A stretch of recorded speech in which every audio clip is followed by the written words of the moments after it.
ইতালিতে বেড়ে ওঠা আগামী প্রজন্মকে বাংলা সংস্কৃতির ছোঁয়ায় গড়ে তুলতে হবে বলে মন্তব্য করেছেন বাংলাদেশ দূতাবাসের সদ্য নিযুক্ত রাষ্ট্রদূত এটিএম রকিবুল হক। রোমের সেন্টোসেল্লে আদর্শ বিদ্যা নিকেতন আয়োজিত চিত্রাঙ্কন প্রতিযোগিতায় রাষ্ট্রদূত একথা বলেন। বিস্তারিত দেখুন রিপোর্টে। ইতালিতে বেড়ে ওঠা শিশুদের বাংলা কৃষ্টি সংস্কৃতি জানান দিতে সেন্টোসেল্লে আদর্শ বিদ্যানিকেতনের আয়োজনে অনুষ্ঠিত হয়েছে চিত্রাঙ্কন প্রতিযোগিতা 2024। বিদ্যালয়ের প্রতিষ্ঠাতা মোহাম্মদ গোলাম মোস্তফার সভাপতিত্বে আয়োজনে প্রধান অতিথি হিসেবে উপস্থিত ছিলেন ইতালিতে বাংলাদেশ দূতাবাসের সদ্য নিযুক্ত রাষ্ট্রদূত এটিএম রকিবুল হক।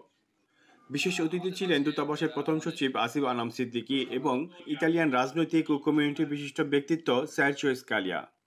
রাষ্ট্রদূত এটিএম রকিবুল হক বিদ্যালয়ের ভূয়সী প্রশংসা করেন এবং প্রবাসীদের উন্নত করতে হলে ভবিষ্যৎ প্রজন্মকে বাংলা সংস্কৃতি জানাতে আহ্বান জানান। ভবিষ্যৎ গঠনের ক্ষেত্রে এবং যত শক্তিশালী ভাবে হোক, তাহলে যেন বাংলা এবং বাংলাদেশিদের প্রতি যাতে আন্তরিক একটা সমৃদ্ধিশীল নাগরিক হিসেবে গড়ে উঠতে পারবে, সেই জন্য আমাদের সাহায্য সহযোগিতা এবং আমাদের কোঅপারেশন থাকবে। এই সময় সেন্টোসেল্লে আদর্শ বিদ্যানিকেতনের প্রতিষ্ঠাতা মোহাম্মদ গোলাম মুস্তফা শিশুদের বাংলা শেখানোর প্রয়োজনীয়তা এবং বাংলা স্কুলের গুরুত্ব তুলে ধরেন।